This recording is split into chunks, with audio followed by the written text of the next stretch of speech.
1947 में एक dollar 3.3 rupees के बराबर था। इसके बाद 1985 में 12 रुपीस के बराबर, फिर 1995 में एक डॉलर 32 रुपीस, 2011 में 55 रुपीस और आज इसकी कीमत करीब 79 रुपीस के बराबर है, जिससे साबित होता है कि डॉलर के सामने रुपीस की वैल्यू लगातार गिर रही है। लेकिन डॉलर दिन ब दिन महंगा क्यों होता जा रहा है? साथ ही डॉलर के प्राइस इंक्रीज होने से मेरे और आपके जैसे नॉर्मल पर्सन के ऊपर क्या इम्पैक्ट पड़ता है? जिस तरह एक देश से दूसरे देश जाने वाले टूरिस्ट अपने देश की करेंसी से दूसरे देश की करेंसी खरीदते हैं, ठीक उसी तरह बिजनेसेस अपने देश की करेंसी का इस्तेमाल करके दूसरी करेंसीज खरीदता है। इन सब को आप कुछ ऐसे समझ सकते हैं कि जब भी कोई फॉरेन कंपनी इंडिया में अपना बिजनेस सेटअप करती है, फैक्ट्रीज खोलती है और लोगों को जॉब देती है, तब वो इस दौरान होने वाले सारे पेमेंट्स रुपीज में करती है और सिमिलरली उसके पास रुपीज भी तभी आते हैं जब वो अपनी देश की करेंसी देकर रुपीज खरीदती है। अब ये सारी प्रोसेस जल्दी से निपट जाए, इसके लिए बैंक्स के पास पहले से ही फॉरेन करेंसीज मौजूद होती है, पर इस एक्सचेंज प्रोसेस को पूरा करने के लिए बैंक्स को आरबीआई के रूल्स का पालन करना होता है। रिजर्व बैंक ऑफ इंडिया की बात करें तो वो चाहता है कि ज्यादा से ज्यादा लोग इंडिया में इन्वेस्ट करें, जिससे हमारा प्यारा भारत फिर से एक बार सोने की चिड़िया बन जाए। हालांकि आरबीआई का रोल यहीं खत्म नहीं हो जाता, क्योंकि आरबीआई ये भी इंश्योर करता है कि भारत को किसी भी कंडीशन में पाकिस्तान की तरह आईएमएफ से बेल आउट्स या राहत पैकेज ना मांगना पड़ जाए, जिसके लिए आरबीआई अपने पास हमेशा बहुत सारी फॉरेन करेंसीज रखता है, जिसमें बहुत डॉलर भी शामिल होते हैं। आरबीआई की फॉरेन रिजर्व्स में रखे ये डॉलर्स बस यूं ही पड़े रहते हैं और अगर इंडिया को कभी सारे लोन्स चुकाने पड़ गए तब हमारे पास ये डॉलर्स हैं, जिन्हें बेचकर इंडिया अपने सारे लोन्स को चुका सकता है। यही foreign reserves world bank, IMF और बहुत सी फॉरेन कंपनीज को ये विश्वास देती हैं कि इंडिया पूरी तरह से स्टेबल है। अब अगर डॉलर के प्राइसेस बढ़ रहे हैं तब आरबीआई और गवर्नमेंट 3 तरह से डॉलर के प्राइस कंट्रोल कर सकता है। पहला, आरबीआई अपने रिजर्व में से कुछ डॉलर्स निकालकर उन्हें मार्केट में बेच सकता है। दूसरा, इंडियन गवर्नमेंट भारत के लोगों के लिए बाहर की चीजें लाना और डिफिकल्ट बना सकता है, जिससे कि डॉलर्स की डिमांड घट जाए। और तीसरा, गवर्नमेंट दूसरे देशों के लिए इंडियन चीजें खरीदना और भी ज्यादा अट्रैक्टिव बना सकता है, जिससे कि दूसरे देश डॉलर्स देकर ज्यादा रुपीस खरीदें। अगर आरबीआई चाहे तो ऑन पेपर अपनी पॉलिसीज में चेंज लाकर एक डॉलर को 1 रुपीस के बराबर कर सकता है, पर सवाल ये आता है कि अगर आरबीआई ने ऐसा कर दिया तब कोई कंपनी इंडियन आईटी गाय को क्यों हायर करेगी? क्या कोई अपनी फैक्ट्री यहाँ पर खोलेगा? इससे अच्छा तो वो कंपनी अमेरिका जाएगी और वहाँ पर एम्प्लॉयज हायर करके अपनी फैक्ट्री खोलेगी, क्योंकि अमेरिका के इंफ्रास्ट्रक्चर और टेक्नोलॉजी इंडिया से बेहतर है। फिर सेम पैसा देकर लोअर टेक्नोलॉजिकल इंफ्रास्ट्रक्चर में काम क्यों करना?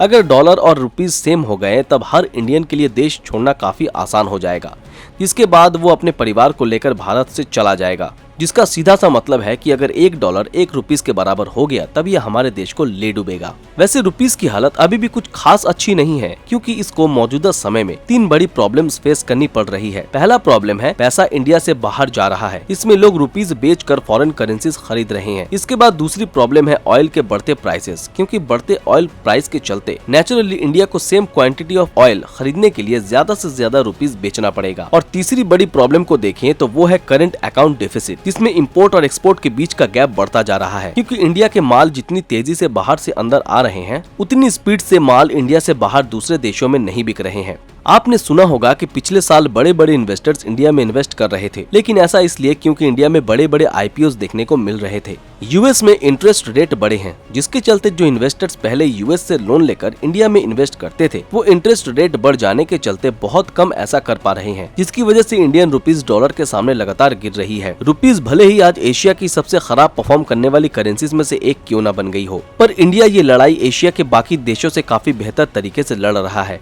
और इसका एग्जाम्पल है रशिया यूक्रेन क्राइसिस, जिसके चलते जहां बांग्लादेशी करेंसी 8.2% और चाइनीज युआन 5.7% गिरा है, तो वहीं इंडियन करेंसी इतना सब हो जाने के बाद भी सिर्फ 5% ही गिरी है। लेकिन आखिर इंडियन रुपीस को स्ट्रॉन्ग कैसे बनाया जा सकता है? रुपी को ज्यादा स्ट्रॉन्ग बनाने के लिए हमें उसे मार्केट में दूसरी कंट्रीज की करेंसी के मुकाबले ज्यादा यूजफुल और बेनिफिशियल बनाना होगा, क्योंकि किसी चीज की यूजफुलनेस बढ़ने से ही उसकी डिमांड बढ़ती है और बढ़ती डिमांड से ही उसकी प्राइस भी इंक्रीज होती है। इन बातों को इजीली समझने के लिए आपको ऑरेंजेस यानी कि संतरे की हेल्प लेनी होगी। अमूमन एक फल वाला ऑरेंज का प्राइस डिसाइड करता है, पर जो ऑरेंज हम 60 से 100 रुपए किलोग्राम में खरीदते हैं, अगर फल वाला उसे 5000 रुपए किलोग्राम के हिसाब से बेचने लगे तब बेशक ही हम ऑरेंजेस किसी दूसरे फल वाले से खरीदेंगे या फिर कुछ दिनों तक ऑरेंज खाना ही बंद कर देंगे, जिसके बाद फल वाले को लाइन पर आना ही होगा। लेकिन अगर इसी बीच ऑरेंजेस की यूजफुलनेस बढ़ गई और ये हमारी डाइट के साथ साथ एनर्जी ड्रिंक्स, सॉफ्ट ड्रिंक्स और ब्यूटी प्रोडक्ट्स में भी इस्तेमाल होने लग गया, तब इन चीजों को बनाने के लिए न्यू फैक्ट्रीज ओपन होंगी, जिससे एम्प्लॉयमेंट बढ़ने लगेगा और बिजनेस बनने लगेंगी। तब जाकर ही ऑरेंजेस की बढ़ी हुई प्राइस जस्टिफाइड होगी। अब अगर ऐसा ही कुछ हम इंडियन रुपीस के साथ भी चाहते हैं, तब एक कंट्री के तौर पर हमें उसकी बढ़ती वैल्यू को जस्टिफाई करने के लिए मेजर स्टेप्स लेने होंगे। साथ ही हमें टूरिज्म को भी बढ़ावा देना होगा, क्योंकि टूरिज्म से भी एक बड़े अमाउंट में फॉरेन करेंसीज इंडिया में आएगी। साथ ही रुपीस की डिमांड भी बढ़ेगी। फिलहाल कोविड-19 के चलते इंडियन टूरिज्म काफी खस्ता हालत में है और गवर्नमेंट को इसको फिर से रिवाइव करने की दिशा में काम करना चाहिए, क्योंकि टूरिज्म में हुई गिरावट के चलते ही हमारे पड़ोसी देश श्रीलंका का ये हाल हुआ है। और अगर हम नहीं चाहते कि इंडिया के साथ ऐसा हो, तब इसके लिए हमें यानी कि एक नॉर्मल पर्सन से लेकर पॉलिटिशियन